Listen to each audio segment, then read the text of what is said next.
everybody. Thanks for being here.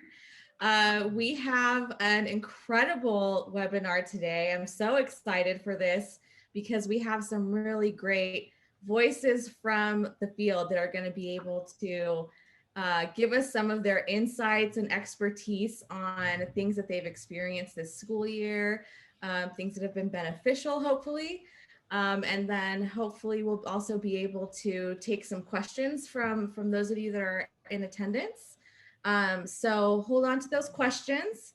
If you want to, you can also add the questions in the chat and we can maybe kind of throw those in too sporadically throughout.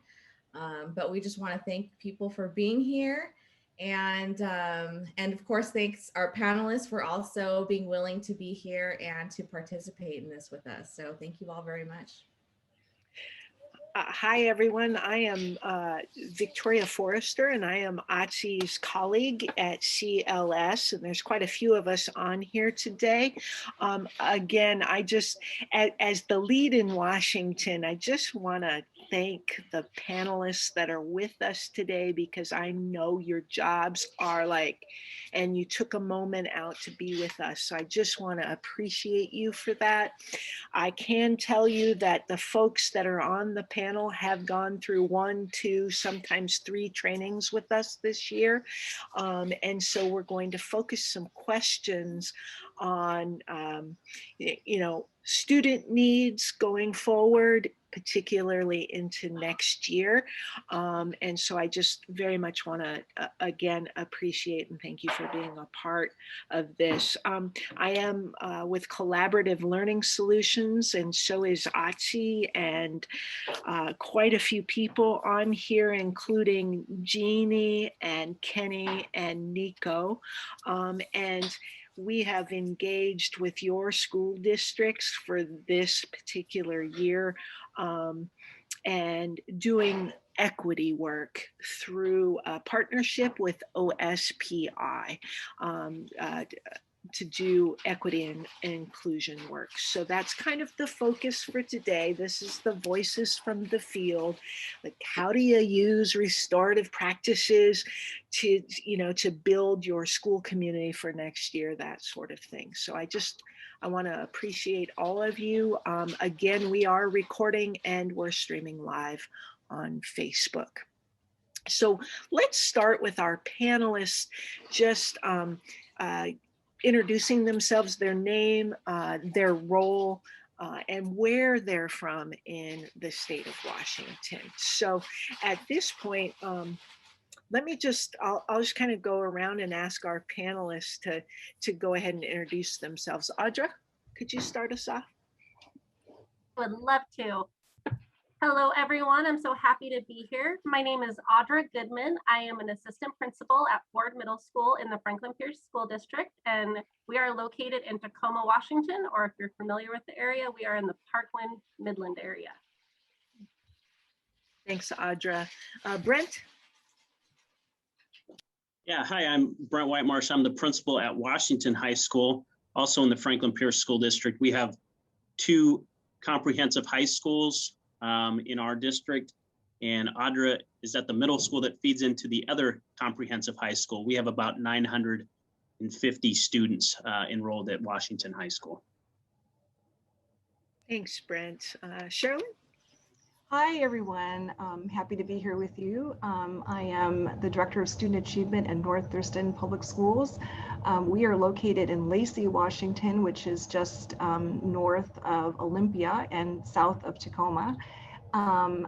We are a district of 23 schools, 3 comprehensive high schools, and then sort of a focused specialty school. So happy to be here, and thanks for your interest in this topic. Thanks, Cherlyn. Sarah.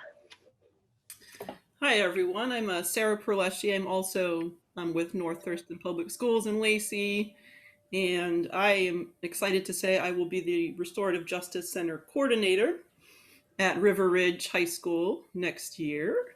So right now, well, most of my experience is in alternative and continuing education, and I am fortunate to be teaching some 9th and 10th graders right now as well. Very happy to be here with you all. Thanks, Sarah. Appreciate it. Kimberly.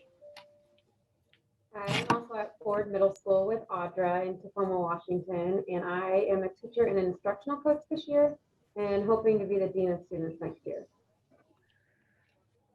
Wow, congratulations. Thank you. Glad to have you with us, Kimberly. Thanks for being here. And Gil. I'm one of the school directors for the Franklin Pierce School District from District 3.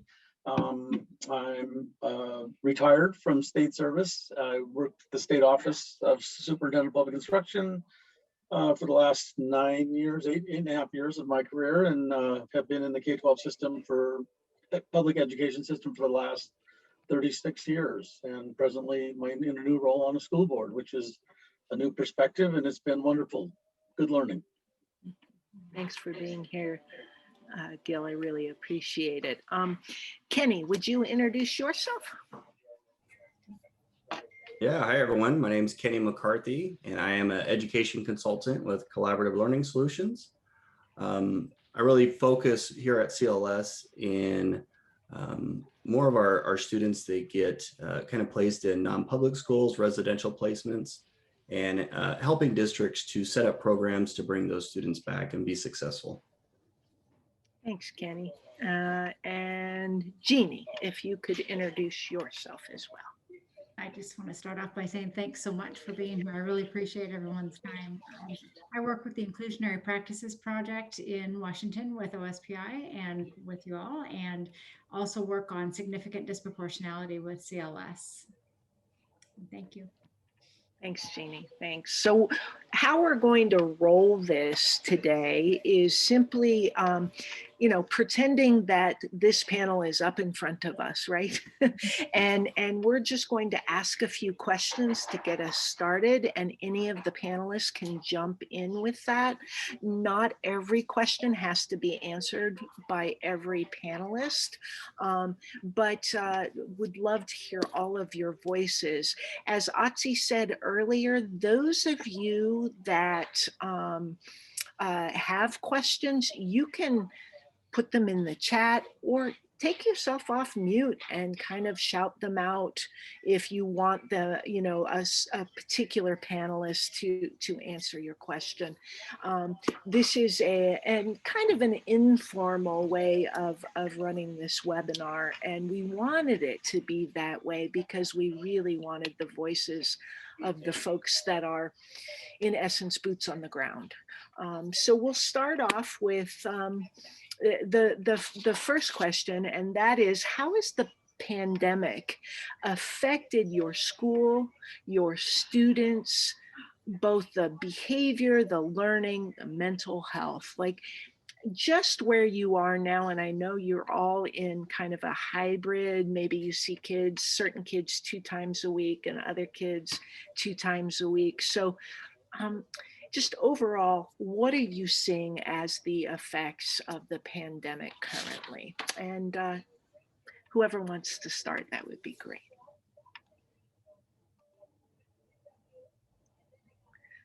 I know, go for it, Sarah, thanks. Yeah, I'll just share a few things I'm seeing as I work with students. I'm seeing a lot of anxiety and mental health struggles.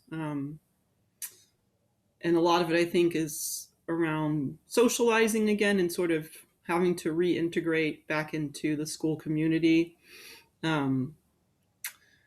So students kind of struggling with that and having to wear a mask and all of those things. It's just, I think, a lot for students. And then at the same time, I do see students who are succeeding with online learning. So it's interesting to see how it's affecting students in such different ways. I think that's been the most interesting thing to me. But I think the thing I'm seeing, that is the most significant is just the increased amount of anxiety. And kids saying, like, I've never had this much anxiety before. So they need our support and they need our help. Thank you. Audra? I am seeing all of those things too, but there is definitely a spectrum, and I was really, really impressed and amazed with how quickly kids acclimate. They missed us and they were ready to come back, and they have behaved amazingly. I think one thing I'm noticing academically, and I think this is where restorative practices will be impactful, they've learned to not respond. They've been behind a camera for so long, and they don't have to show their face and they don't have to talk, because we really honored where everybody was at and understood how invasive it was to have to bring the classroom into their home. But now they're having to relearn to engage with us. And teachers are having to learn how to do that on multiple platforms, whether that be with remote students, students inside of the classroom. And I hear a lot of feedback that from teachers that we want more tools to build relationships, to shift back and make it acceptable again to engage. And so that is something that I'm noticing, that I'm hoping that this work will impact. Powerful. Thank you. Thank you. Brent, want to kind of add in about your students? Sure, and I have a couple different perspectives. My daughter attends school at Washington High School. She's a junior, and so I get to see firsthand how she's been impacted. A student who has been academically successful and really having a difficult time engaging, similar to what Audra's talking about. When she is on campus, everybody's wearing masks and they're distanced, and it's very sterile. The cafeteria is a pretty quiet and non-social situation, which is not typical. And they're really desiring to build that community. So I think that'll be a challenge as we go in to the fall, establishing the community that has kind of taken a step back. I will tell you that, we in our district, we have an A-B cohort. So students were assigned based on their alpha. So our A cohort comes to school in person on Monday and joins their classes remotely on Tuesday. And then on Thursday, they're back in person for their other classes. And then on Friday, joining remotely. And we've been able to open up a cohort C, which are, students that are able to be in person all week. And we've had a number of students come to us and ask to be on cohort. So initially we reached out to students who are furthest from, educational justice and invited them, hey, we've got some extra empty seats. We want to take advantage of that, and invited them. And then many of our students now, as they see that there's an option to come, are really reaching out to us to do that. So again, that reiterates to me that this need for community and reconnecting is a big deal for our students during this time. Gil. Yes, I'm not in schools to see students, although I've logged into some of the online learning, but there's a new dimension to this that I know is impacting our students that I'm just projecting out there. As a school board member, we get a lot of emails from parents. And the nature of those emails from parents shows that they are under stress, which can only lead me to believe that the students are now probably for one of the first times seeing their parents under some incredible stress that they probably never observed before. And that's got to be taking a toll on our kids. And so I would just remind us that as we're reconnecting with kids, know that that stress is still out there with their parents, and those kids are hiding that or harboring it or using a defense mechanism to deal with it all they can. But it is something else that our students are dealing with. Well, I don't see it like you all do directly. I know it's there because I see the correspondence from parents. Thank you. Thank you. I love the different lenses that we have on this panel today, because I think that is powerful. There's a level of trauma that is happening that we don't actually know about as school people, right? We may not know what is happening for kids back here. And I think that's really, really powerful how they're experiencing this and maybe not having anyone to talk to about this. So any other comments on that question before Otzi asks our second question? I think I would just maybe add the dimension that with the closing of schools and doing education differently remotely, I think what we've all realized is how important schools are as an organization. I mean, we come to school to connect.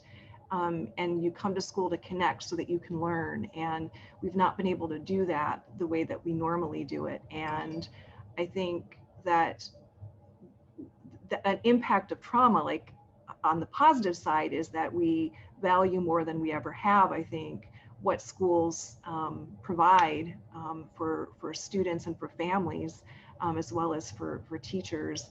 And in trying to mitigate, if you will, the trauma of school closure and of the pandemic, we've done some pretty remarkable things as an institution, really, in trying to be resilient. And I'm thinking of teachers and school staff doing home visits, for example, going into the homes, just standing on the porch maybe, or there on the sidewalk, just to let students and families know, that we continue to try and connect, even though we needed to be socially distanced. And I think returning to school has been a great feeling for students and for staff to see students in school. But I just wanted to throw that out there, that with the trauma, there's also, I think, an appreciation for schools as a place where we can connect and be together socially. Thanks, Cherlyn. Very, very important. Kenny? Yeah, so I would definitely, same thing that everyone's been saying, living out here in Arizona, my daughter in second grade, they went back at the beginning of the school year. And so when the pandemic had first hit and they were out of school, my daughter is definitely very extroverted. And so being at home all the time and whatnot, it was tough on her. She's also an only child. And so when she did go back in person, there was this level of energy in her that came back, and she was just so excited to be at school. So I definitely see the consistency there and what other people are seeing. Now, on the other hand, working with programs that serve students with significant social, emotional, and behavioral challenges, we've actually had some different reports. A lot of the staff is reporting that students are actually doing better academically. They're actually making a lot of progress. And part of that is they're not having the social, emotional, behavioral challenges that they typically have in the classroom. So that's one of the things. The other part of that is that a lot of them are having a shortened day. And so there are those students that are still having challenges like some of the others, but more of them are actually being successful. And so there's been some reconsideration when they do return to school. The students that are served in this way, there's going to be some modifications to the programming because they are progressing. So I think there are some positives that are coming out of some of this as well. And I appreciate that both you and Cherlyn talked about, the positives, the hopefulness of both staff and students. But I also, and I've been using this since, a year ago, March, this is an opportunity to really change things that weren't working for our kids, right? How do we take this as an opportunity and move forward? So really, really powerful. And before, Kimberly, anything you wanted to weigh in on this particular question before we move on to question number 2? Yeah, a couple things that I was thinking of as people were speaking, as from like a teacher standpoint, and just I teach AVID as one of my topics, so college and career readiness.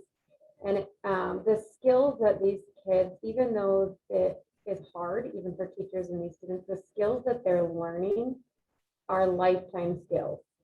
And so it's hard though, because there is that disparity in access and learning based on, what they have access to and what their parents know. So some kids have been able to pick it up quicker than others. But as they've come back in person, I've really had time to work with those kids. I would get blank documents sent in all the time. And I'm like, I know the kid's trying, they just don't know how to submit their documents. So I know they're learning. There's just these little things that they haven't been taught yet. So as they came back in person, I was able to sit down and show them, this is how you save it to submit it. And so it's little things like that that are kind of, they're exciting wins, even though it's difficult and you see all these zeros, but you know that they're trying, and then it's just kind of one of those things. And the other thing that I was thinking of was the social emotional piece.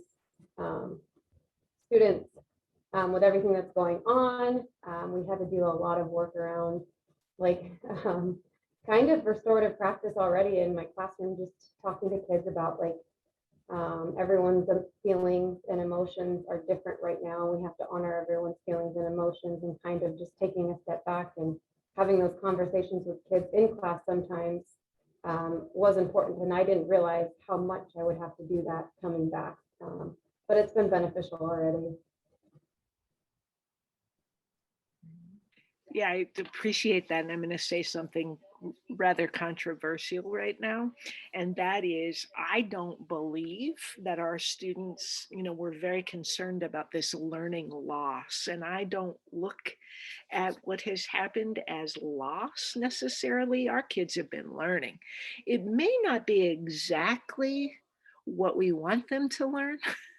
Right? But think about through the pandemic, through all of the issues of injustice, racial injustice, even within the pandemic, all of these things that our kids have been experiencing, it's not all for naught, right? It's not a loss. So I really appreciate you, bringing up some of the, if we look at our students from an assets-based perspective, rather than, oh, they can't save and turn it in, well, let's teach them how, right? So thank you very much, Kimberly. Otzi, number 2. Thank you. Yeah, and just I mean, just on that conversation, I just wanted to highlight their resilience, which has always been incredible to me working with students. But as much as we've had to be resilient through all of this, they just demonstrate such incredible coping and resilience through some of these harder challenges. And sometimes they're dealing with it better than the rest of us are as adults. So I just wanted to thank all of you for your input, because the pandemic has definitely caused, as you all noted, definitely some difficult and challenging areas, but also some positives and some wins in there that I think we also need to acknowledge. But just along those same lines, we've looked and talked a little bit now about what the impact of the pandemic and all of the different things going on in our society have been on our students. But now we're going to switch it a little bit into the impact on us.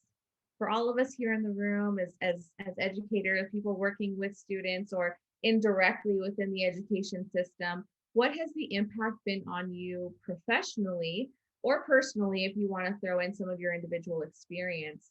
But then also, what have been or what are some of your concerns with coming back on campus? So we'll give you a second to think about it, and then whoever wants to jump in first, feel free.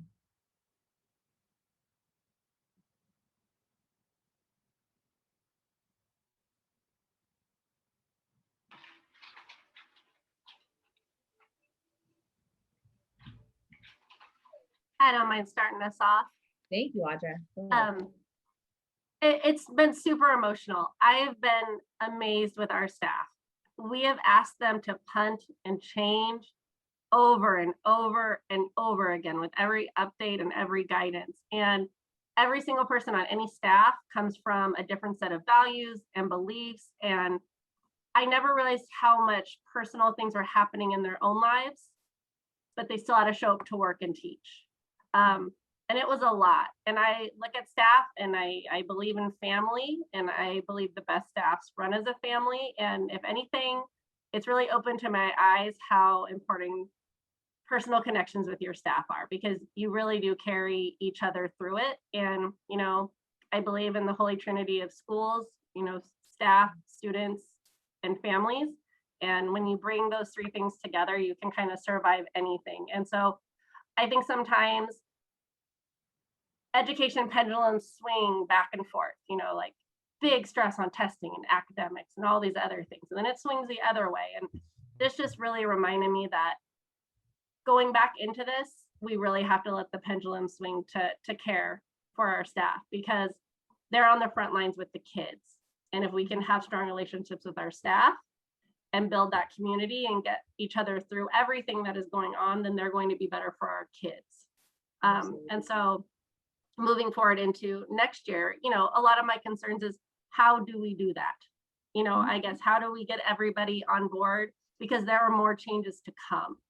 And they've already been through so many things and asked to learn so much. And the guidance, I don't know how much more it's going to change, probably like 10 days before school starts. And so my concern is how to emotionally prepare our staff for that, and how do we survive that and acclimate. Thank you, Audra. Absolutely. I think it's emotional is definitely a good word, I think, for all of us, having to cope through all of this. Yeah.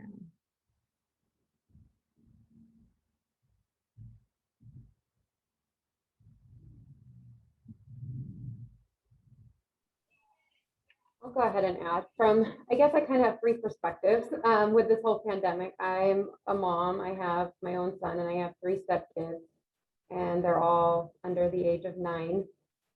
So managing, and we co-parent, so it was managing 2 different households, all the curriculum, all the books. So for the first time, like, I was able to really sit in some of these parents' shoes. And as a teacher, I was always like, man, as a mom, I'm going to be on top of my kids' homework and I'm going to be doing this. But I really had to balance teaching, and I sometimes was spending more times with my students than my own kids, and that struggle and that internal battle was really hard. And so I finally understood how parents feel. Like, this is very overwhelming. Like, I don't know this platform because this platform is different than this kid's platform.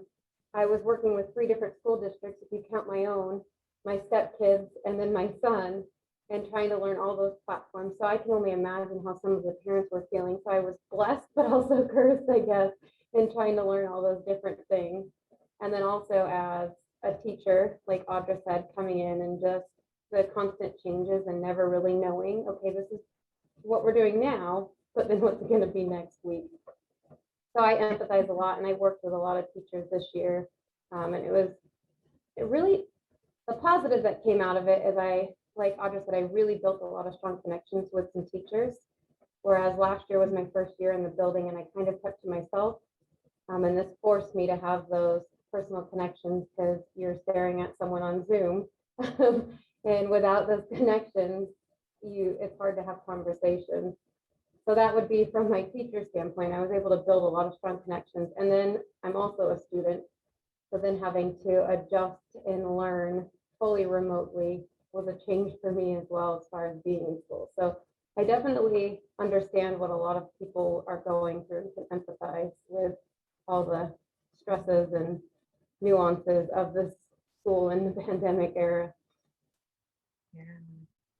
Yes, year of growth. So many different ways. Wow. Thank you for bringing so many perspectives. Yeah. I'll add a few things. One of my favorite binge watching during this COVID has been the History Channel Alone, that game show, if you watch, where they drop people off in remote parts of the world and they have to survive with, you know, basic survival skills. And it's amazing to me that these people can sustain their morale and their own life off of minimal food, no interaction with anybody else. And I feel kind of like I've taken so many things for granted in a traditional educational setting, and I didn't know what real hunger was, or real compassion was, or real connection was. So that's something that has been, I don't get me wrong, I don't want to do this anymore, but I feel like it's really helped my perspective as a building leader. And I think that that's something that I'm optimistic that it has given our students and our staff and our parents the same perspective. So I'm optimistic that things will be in many cases better as we return than they were before. one concern that I have is that during this time, there's obviously been a ton of things in the world going on that have impacted our people, our students and our staff, and they have not been able in many cases to process that. Social media is not the best way to address some of those issues. And so there are some significant concerns as far as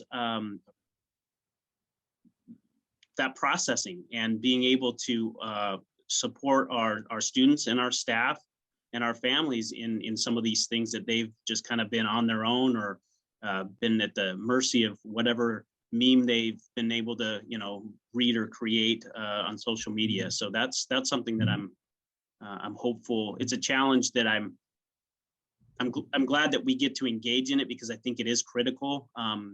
We're educators for a reason, and I think that we need to jump in and accept that, hey, there's some hard work ahead of us, but it's also something that has me, a little scared, a little nervous for when we come back. Yeah, thank you, Brent. I think we're all kind of feeling that way, a little bit of that anticipation, a little bit of fear, a little bit of excitement. It definitely has allowed for some different thinking and different perspective around education because of all of these different changes. So that is exciting, but also definitely nerve-wracking. I think it's also exposed some of the holes, right?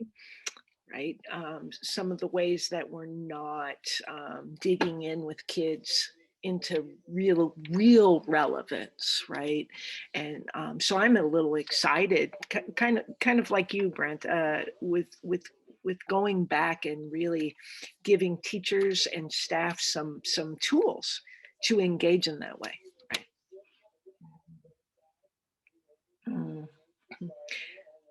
Anyone else on that question? We'll go on to the next. Okay. So now we're going to dig into what you've done this year to prepare for next year, and obviously also this year as we've gone back. But so I'm just going to ask what trainings that you have personally been a part of. Maybe that was the restorative practice experience. For some of you, it could have been training to be a trainer of the RP work,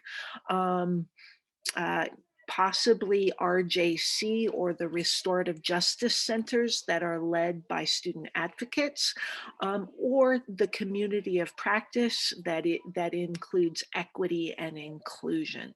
So what trainings have you received this year, and how have those trainings impacted your thoughts, your feelings, your processes in terms of systems related to the plans for the fall and leading either students or adults as we return?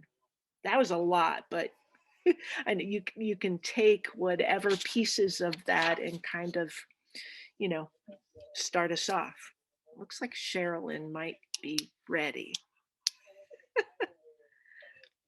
Cherlyn, you're on mute. Thanks for that reminder.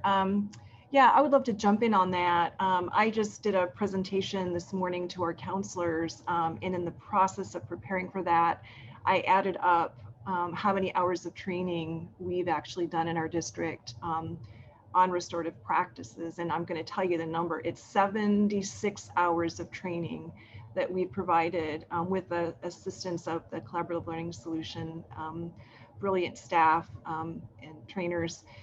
And that training has touched 450 staff members altogether.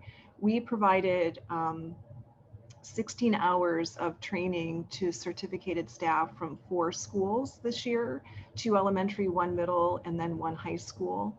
And then we pulled from those 4 schools 8 certificated staff, and they received 18 hours of training to become restorative practice trainers.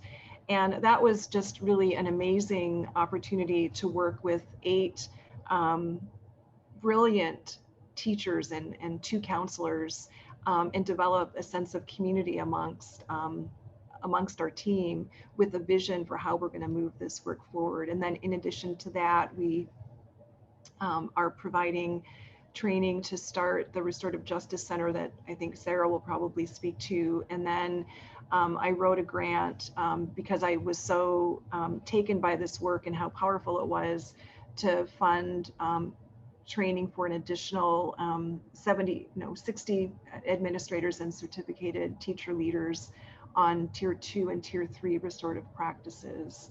And that training is going on right now. And what's really clear about this to everyone that has participated is how interconnected restorative practices are with the work that we began last year and the year before on social emotional learning. And I just came from a 4-hour meeting with instructional directors this morning and our assistant superintendent. And what's really clear is that restorative practices is emerging as being a central sort of initiative. And it's because we realize that it's the way that we're going to achieve equity, especially as it relates to disproportionate discipline. And but it's the way that we're going to be able to like reconstitute community when we do return to whatever is going to become a more normal experience of school. So it's been great. Thanks, Cherlyn, and I appreciate your numbers. That is a lot, right? The number of staff, the number of hours in a school year is really very intense. So thank you for working with us on this work and seeing its impact up close and personal. So I appreciate that. Someone else, the work that you've engaged in and how has that impacted you and the way that you move forward in your leadership, whether that be leading adults or leading students?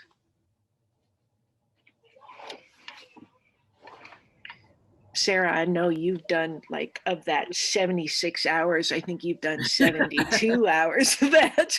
I feel like you and I know each other. Like we're gonna, you're my cousin now. We're family. I was just about to unmute myself when you were going to call on me, so we were on the same page here. My favorite training was the training of trainers training, which Cherlyn mentioned, which we were in a group together, and Victoria facilitated that training, and yeah, that was really impactful for me. And I think the biggest part of it was that we are now a community, right? We learned about each other, we've built trust, we share a vision, we share these goals, and that to me is kind of what I've been looking for, and it's really special. So I'm excited about that, and I am excited about the ways we can build capacity in our district and train each other and learn from each other and grow together, because I believe that's the way to do it, to learn from each other and grow together. So I am excited about that. That puts me, as someone who will train adults, I am a little bit outside of my comfort zone, which is fine. I am most excited to, of course, work with students as part of the Restorative Justice Center, which I will admit I'm no expert on yet. I know I still have some trainings to do with that, but the idea that students will be leaders in the work there, advocating for each other and being part of the decision-making process is what really excites me. So I'm just anticipating how next year will look, and also just really excited about this work that we're going to do. Thanks, Sarah. I appreciate your input, and that is the strength of this work, right? Is building capacity. So, if Cherlyn only wanted Otzi and I, or me and Kenny, to jump in there and train, it would take years, right? But now we have this community that Sarah is speaking of that have been trained to push out and do more of this work in either small chunks or larger chunks, and it works the rest of us kind of out of a job, which is our point, right? How do we build that kind of capacity? So Jeannie, I see your hand up. No, I just can't control myself. So I'm just a little bit excited. We just got word from OSPI that they're approving us for next year, and that we put in our proposal that our plan is to support the districts we started with this year for a portion of it, because you all got started so late because this year was such a wonky year. You know, we didn't get to complete all of the steps that we had hoped. So part of the grant, and it's not completely finalized, we know our total amount and we're just working out the exact details, but we're here for you. We're going to see you through. So I just want to make sure you know that. Oh, that's exciting news. We have been pushing hard on that. We, certainly don't want to leave you hanging, especially with the Restorative Justice Center, because there's currently 3 schools in the state of Washington doing RJC work. So proud of you. Brent School and River Ridge, Sarah doing that work, and Audra's middle school kids have been trained in this RP. And I'm just going to say they're better at it than adults. They're so much better at it than adults. So Kenny. So I just wanted to comment about a couple of the schools or programs that I was working with, and some of the challenges they had this year, which led to a shift in the trainings that we did this year. And as all of you know, it would be 1 week the news is this, and 2 weeks later it's this, and then it changes again. And so you talk about the staff's mental health, their own wellness. And so there was definitely issues coming up there. And so, there were staff on campuses in different classrooms, and where you typically have a teacher and some instructional aides, and there's all in different corners in the classroom, separating out. And so we ended up kind of shifting, and Otzi was with me for part of this because we really wanted to address some of the staff were really struggling. And so we had some opportunities to be kind of like a facilitator, and they're able to reach out to us anonymously and give us information, stuff that they were struggling with.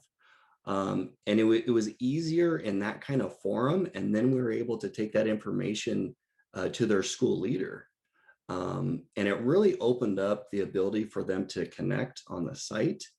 And so then we did some of the trainings we did was on relationship building. It was on self-discovery, it was on connecting with others, and it was on self-care.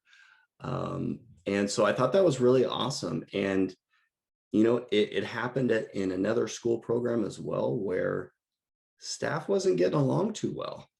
And part of that was coming out was they were so frustrated with being apart from each other. They were actually getting under each other's skin a bit. With certain things, and all of that was coming out. And again, we're able to be anonymous, and we're able to help them kind of facilitate some of those and help them to move forward.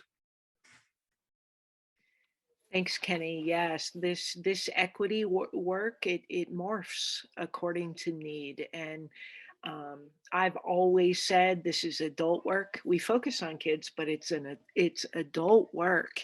And when our adults are hurting, it's hard to really be fully there for kids. And so how do we take care of ourselves? So thank you, Kenny.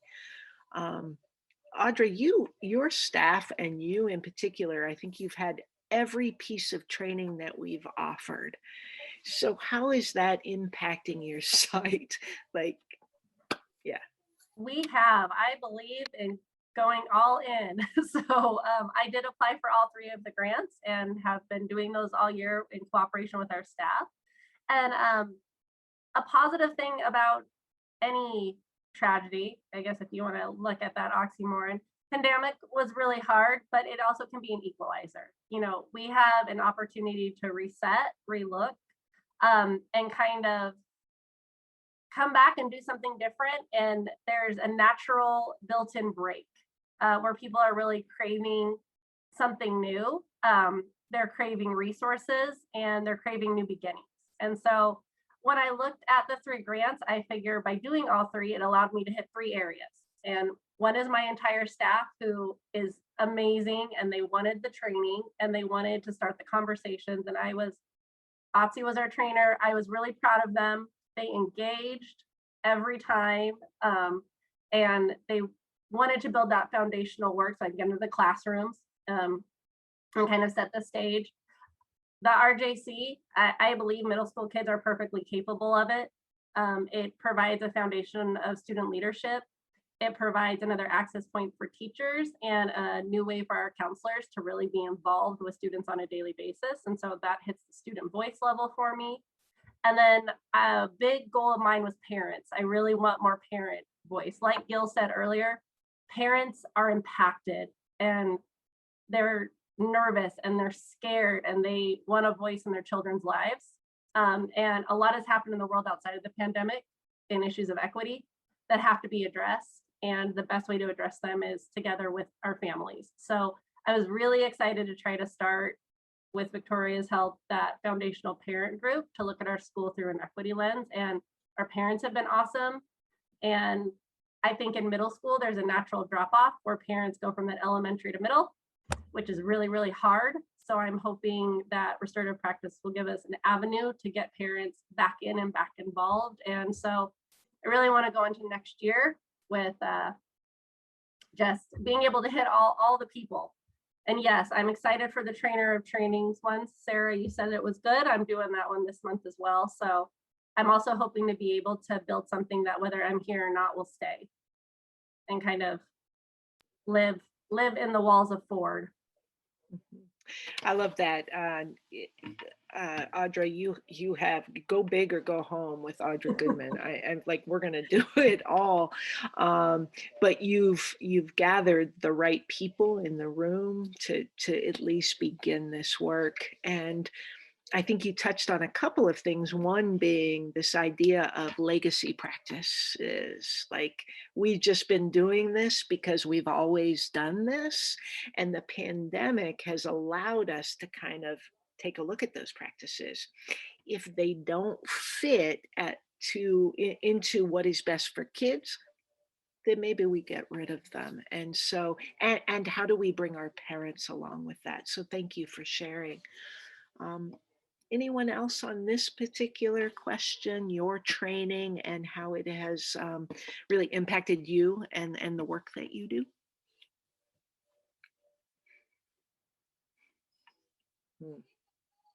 Okay. Brent, anything you want to add? RJC wise, you guys are kind of ahead of the game with RJCs.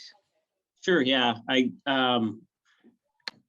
We participated in the RJC training. Victoria and her team have been in, meet with our implementation team.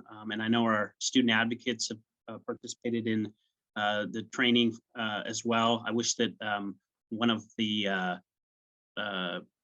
advisors for that course would have been able to be here today, because I don't participate in that. But I can tell you that what has been really helpful for us is to explore our why.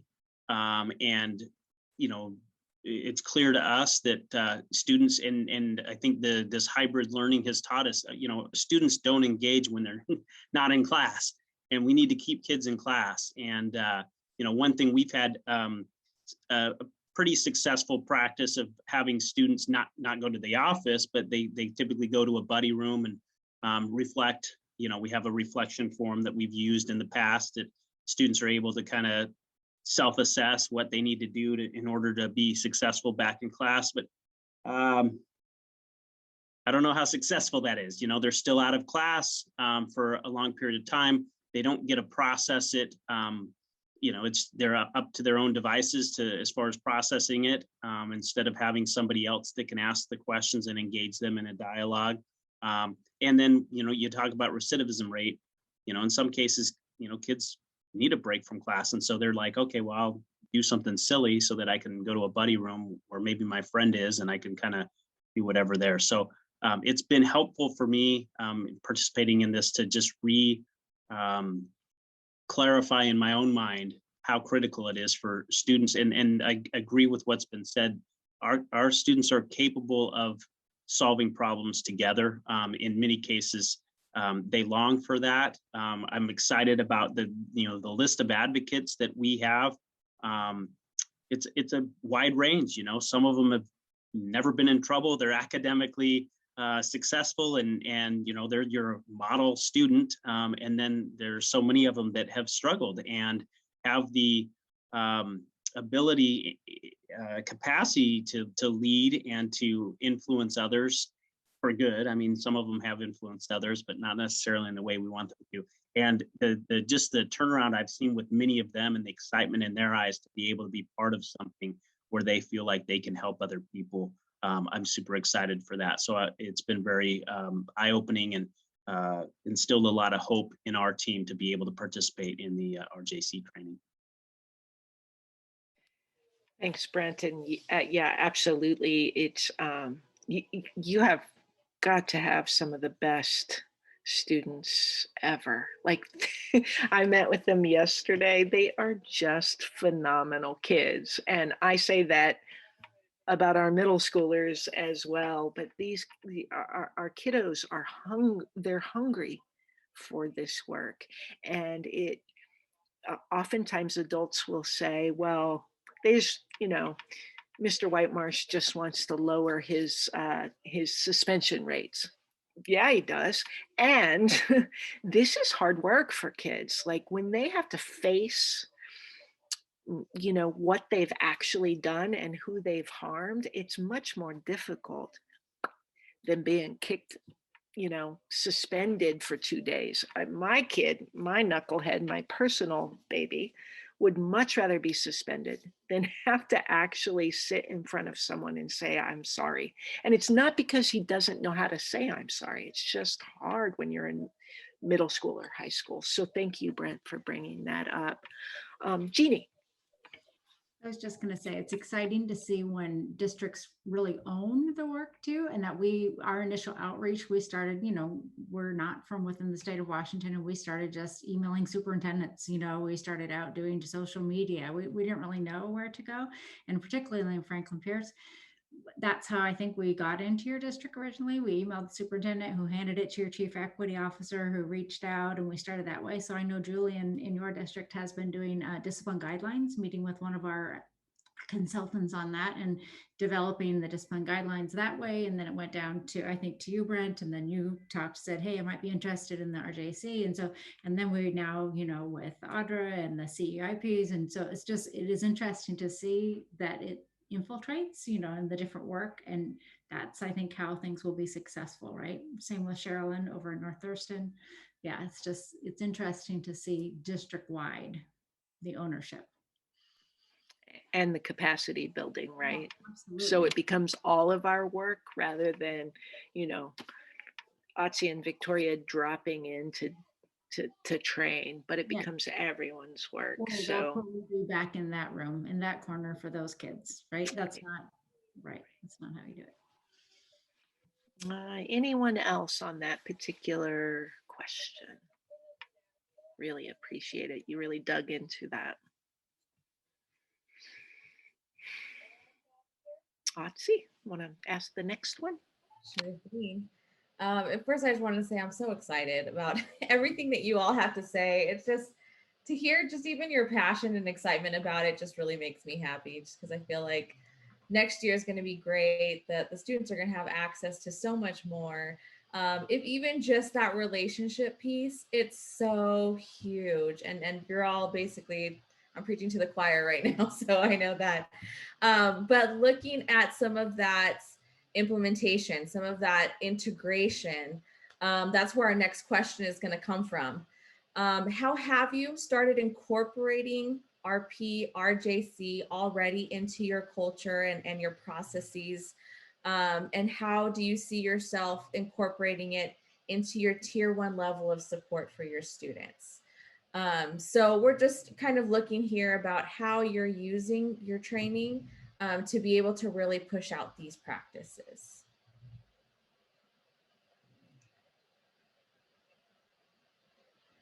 So I know, take a minute, think about it. I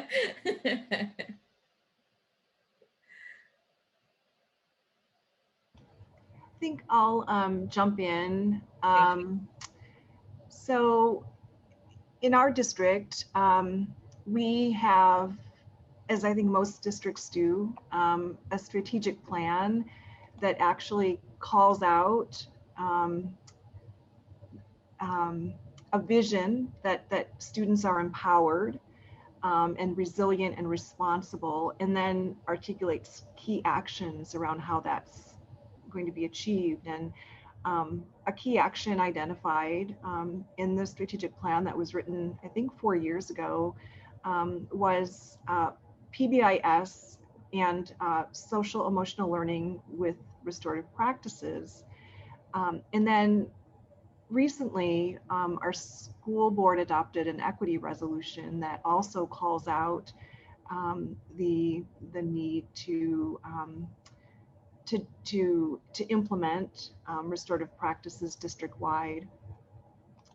And initially, it sounds like restorative practices is something, you know, new, like a new initiative. But in actuality, it's really extending the work that we have been embarking on in terms of equity and social emotional learning. And so what we've done in terms of rolling out restorative practice is really showing how it's embedded in our social emotional learning curriculum, which we have at the elementary second step.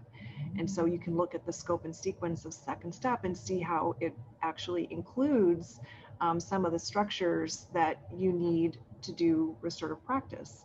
So that's been how we've approached the work of connecting and integrating restorative practice into what we're doing as a district, is connecting it to the strategic plan, the equity resolution, to what we already know around social emotional learning and what students need to develop in terms of competencies. And that makes it manageable for teachers. And then when teachers actually get the training and they're able to make those connections, they relax and they have fun in the training, and they are learning strategies that they can actually turn around and use the very next day. Excellent. Thank you so much. And that's part of what I think is great about it, is that it is pretty easy to integrate into whatever you've already got going on into your structures already. It isn't some brand new thing that you really have to reinvent, recreate, roll out. I mean, of course, there is the training involved, but it doesn't, although it does take practice, it's not a whole new heavy lift, which I think has been pretty powerful. And actually, I was wondering, sorry to put you on the spot, but Kimberly, as a teacher, I was just curious about your experience, if that is how it's been, if it has been pretty easy to integrate with your students. I think it's kind of it depends on the teacher and their comfort level. I would say for me personally, my background is in EBD and special education. So I'm used to social emotional learning in coming at things from a restorative practice approach. And coming to Ford last year, they have Make Your Day. I'm not sure if you're familiar, but it's very similar to a lot of restorative practice. And so I just, in that training, I thought about, but these are things we already do. It's just a structured and streamlined way of putting it so that we're consistent, so kids aren't getting a different message from a different teacher. And I think that consistency in this program is huge. And just like the buy-in, I think, was already there with a lot of teachers, just because it's something that we've already been doing. It's just another way to look at, what words can we use and what systems can we use to help support what we're already doing to make it better. And I have in my classroom, I had some occurrences already where I've had to really sit down and talk with the kids. It's hard as teachers because you don't have that time during your day. But I've realized kids walk and they pass me all day. So sometimes I'll pull them and just have a quick conversation with them right then and there. And then it's like okay, I forgot what happened, and they're already better because they just had that think time also. So it's just finding the time, and then the support from our counselors has been great this year too. So if we don't have time in class, they have been phenomenal, and will pull kids and do a lot of restorative practice if teachers can't. So that's nice. As a building, we feel, like I personally feel supported if I'm not able to have that time and implement it the way that I want. Audra can attest to that probably too. Great. I am very happy to hear that. I appreciate that you feel supported. For strategies, I believe that anything that is worth keeping is a process, and it takes time, and you can't be a bulldog about it. So you really start small and you build up with consistency. So we were so blessed to have Collaborative Learning Solutions come and do the whole staff training. I think we were so focused on all things COVID. It was such a refreshing thing to talk about how to work with kids, you know, and have those conversations and remind ourselves, like, this is why we do the work. And that built excitement, you know. And right now for this year, lots of low-level things, encouraging teachers to use affirmative statements, you know, encouraging community building circles. We try to infuse restorative language and practices into our behavior management system that we currently use, just to get the dialogue going and make it a habit. So next year when we go into a fresh start with training, we can really infuse it on a greater level, but it's not foreign to them. They've heard it, they've seen it, they've got that foundation. We have a wonderful, I guess, a foundations team that represents our discipline work. I think it's impactful that things are created by teachers because they are the ones practicing it. So we have a balance team that represents all of our departments, and they will build this and they will help train our teachers. And just like kids respond to kids better, I don't want this to be a top up looking down. I want this to be us in a circle teaching each other and growing this experience. And it's going to, not everything's going to work. We have to look at it and say, oh, keep this, that didn't work, adjust that, and be open to that constant adjustment to make it really fit with the heartbeat of our school. Yeah. I started getting chills as you were talking, Audra. I was like, yes, it's a process. But that's exactly the energy we want to bring to it, is that just collaborative. All of us are working together in order to really make it a part of our culture. It's not just the new shiny thing that we're putting out there. Hey guys, go do this. And then wiping our hands clean of it, right? So it does take time, but it's definitely possible in order to create a better environment for everybody. Yeah. Was there anybody else that wanted to talk on this one? I'm wondering, Gil, if you might just share your understanding of how this has unfolded for your colleagues on the board. Well, I'll say that, you know, our superintendent's pretty incredible. He keeps us fully apprised of everything happening in the district. And you know, we get a weekly report from him and we see what's happening in the buildings. And I think there's such a high level of trust across the administrative team in the Franklin Pierce School District that people are very transparent about the work they're doing and the things they're learning, and the acclamations of, boy, this was a blind spot we didn't know we had, and now we're addressing it and we're learning so much.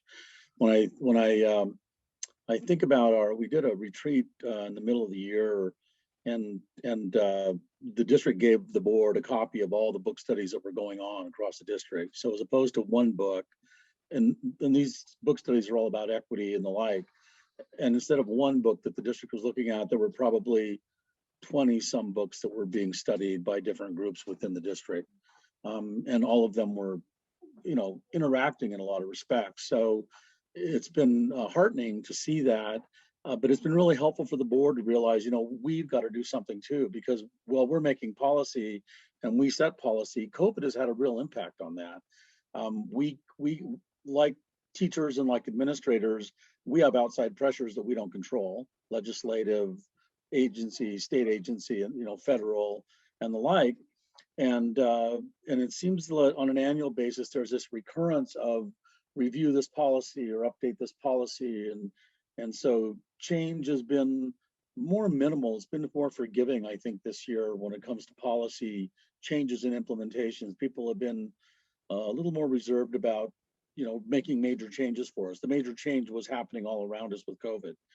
And so the trainings, though, have been very focused for school directors and for administrators around issues of equity.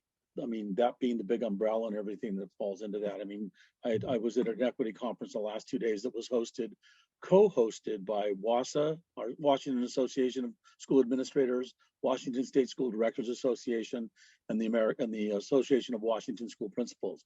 So the power of that is the agencies realize we are all in this together, but we're all kind of on our own islands with our obligated clients, and the power of them of these groups coming together on something that's universal and critically important as equity is now we're having a common agenda, a common conversation, a common theme, and most of the presenters and speakers are from the field.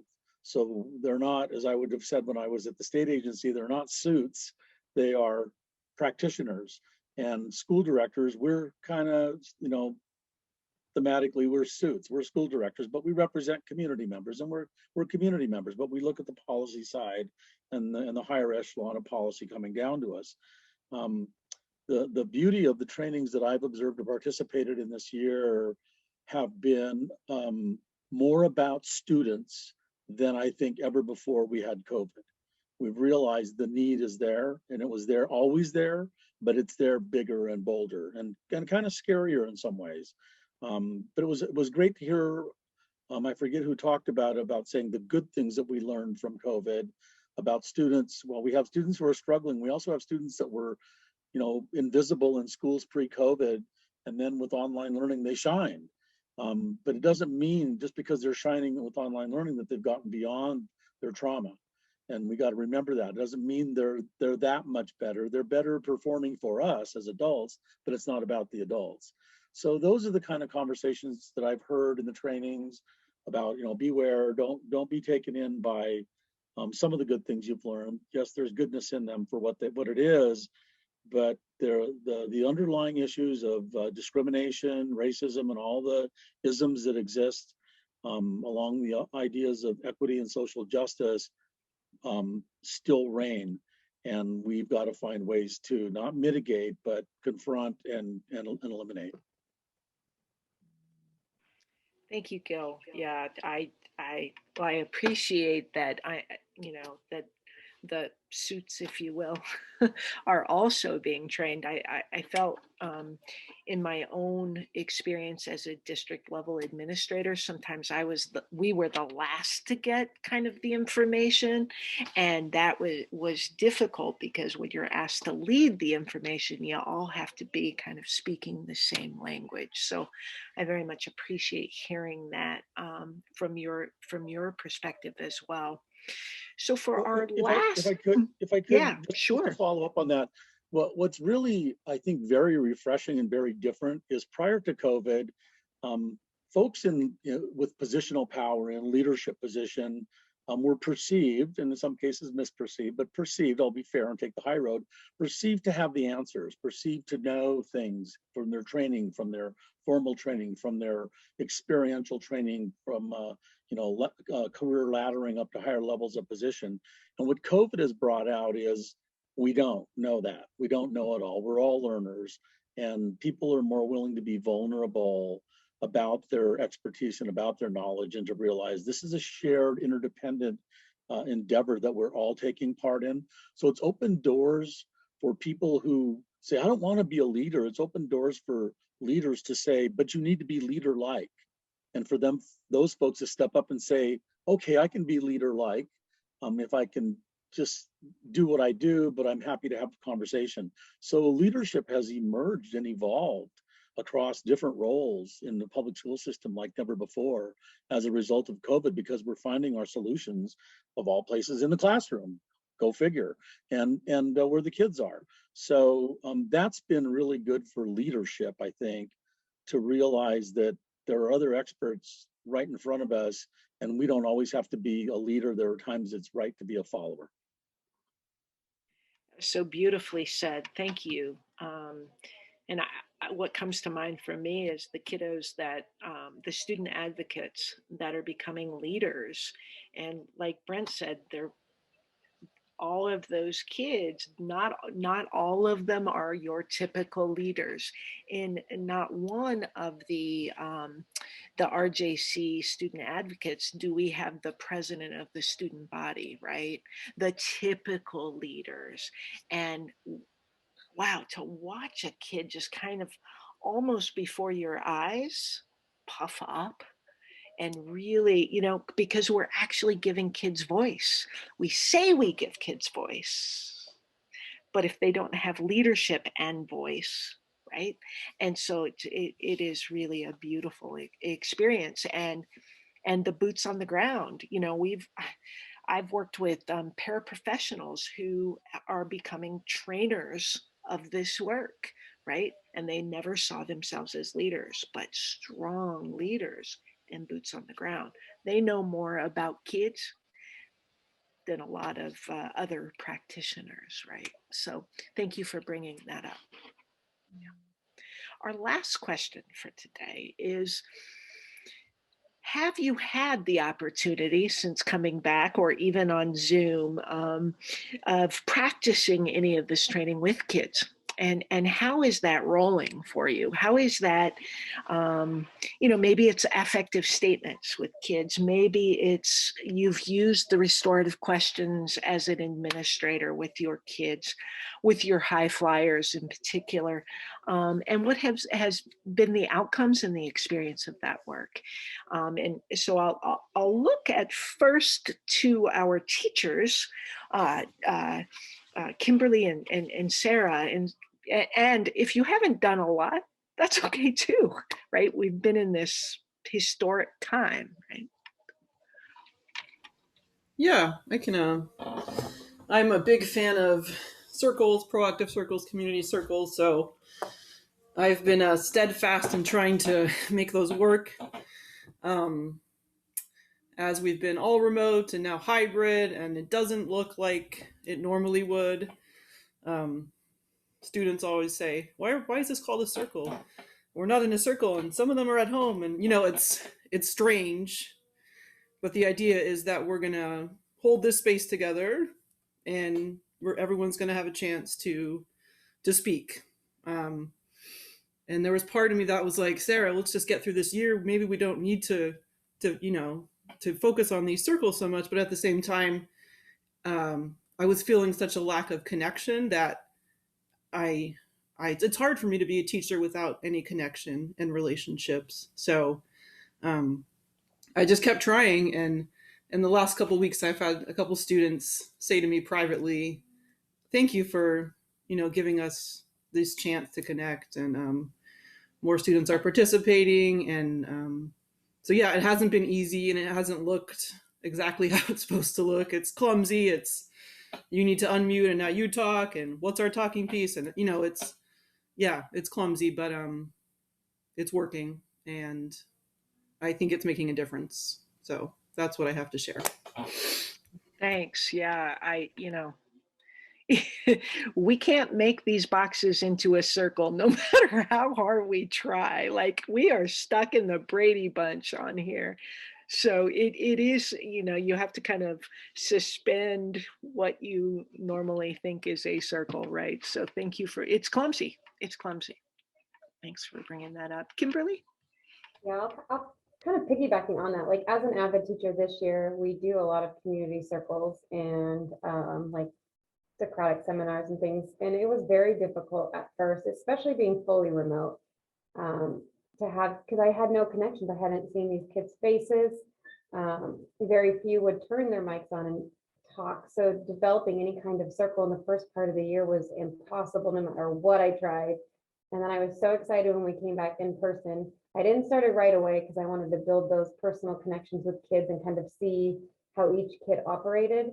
And then I started to do and I took this from the training actually, where you do safe circles. So you don't discuss things that are uncomfortable yet. You just get them practicing communicating. And I allowed them to pick the discussion that they wanted to go to. So in breakout rooms they could go in, and a lot of them chose their friends, which I knew they would, but it's more just to kind of slowly develop the hybrid version of community circles and restorative practice. And so my hope is to eventually build on that, because AVID, we on a continuum, will hopefully be doing that next year as well, and have those kids and build on that, and teaching them, like, moving to those harder circle questions and creating a safe space, because they haven't had a safe space for a while, or at least felt like they've had a safe space.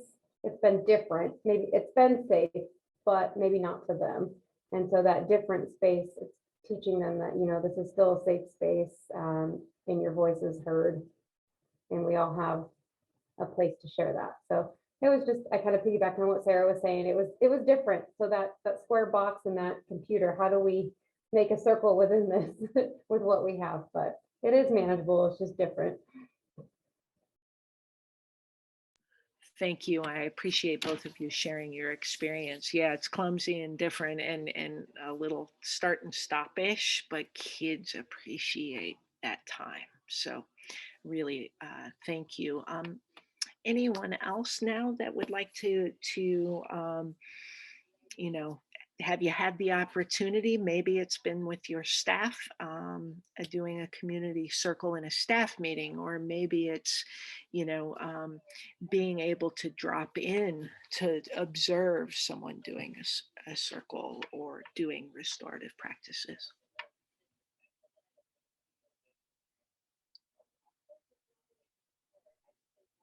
I've done versions of it with families. We have had some conflicts between certain students, and it's required a parent conference. And we went into a conference room, and we did get to have a real circle where we all got to face each other. And I did integrate the prompts with it, and it was really, really nice. And I think it really got the parent on board too. You know, I think I started out as saying, you know, we're here because I haven't got a chance to hear your voice, you know, yet, because you were escalated that day, you know, so now we're going to talk about it. And it set a really positive tone. And when we left, everyone felt good. And this is a parent historically that I don't think likes me much. And now we're good, you know, so that was really powerful. And a wonderful side effect was that her child is also now much more positive with me, I think, because I'm on board with mom as well. So from an admin perspective, that is a super positive way, I think, to also run any type of parent student conferences that you end up having. I appreciate that. And, you know, that is restoring your community, restoring relationships.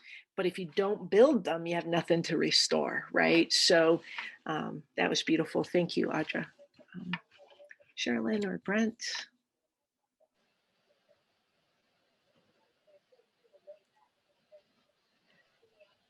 I don't think I really have anything to share. Yeah. No worries. Yeah.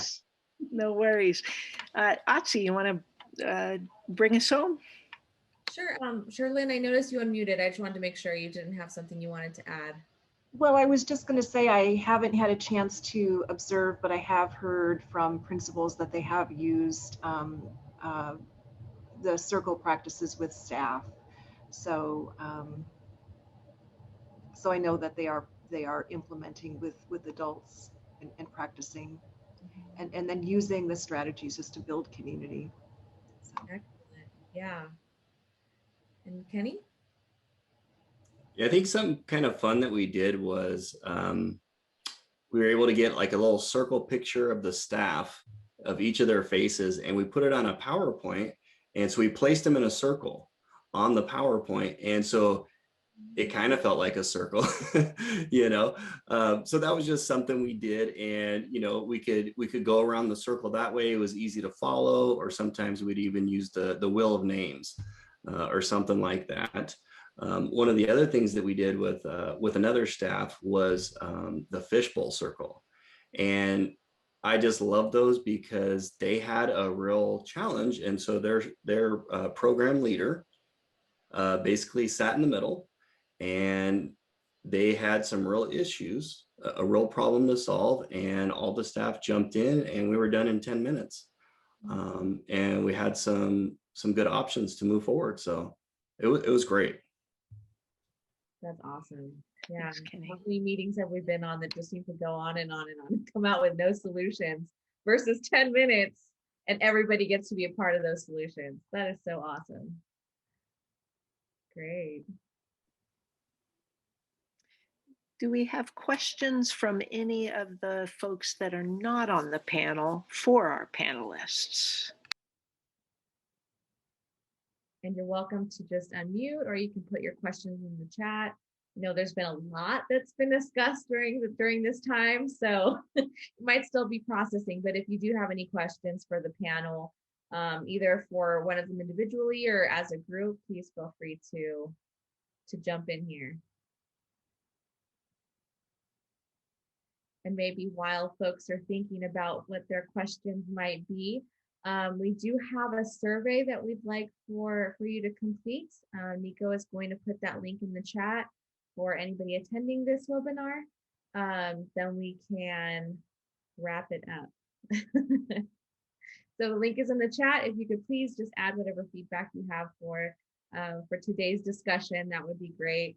On behalf of Victoria, myself, on Collaborative Learning Solutions, we just want to thank everybody for being here. Thank you especially to our panelists who took the time out of their busy days, especially as the school year ends, to be here, to participate in the conversation, to give us so much incredible insight over what's been going on and what's working, and what you're excited about for next year. Because I think as much as this has been a pretty big challenge for all of us this year, there's so many great things to look forward to in the coming year, especially with all the incredible things you're going to be implementing. So thank you again for being here, for being with us. And I think with that, we'll wrap things up. Anything else, Victoria? No, I just too, I want to express my gratitude for the folks that are so willing to share this work, right? And gone are the days where we need to be competitive. Let's just share. And so I just want to thank you for being willing to step into a place where you can share that work, but also, you know, struggle with the ideas of equity and how do we bring this forward. So I just very much appreciate all of you. I second that. Thank you so much. Thanks so much. All right. Take good care.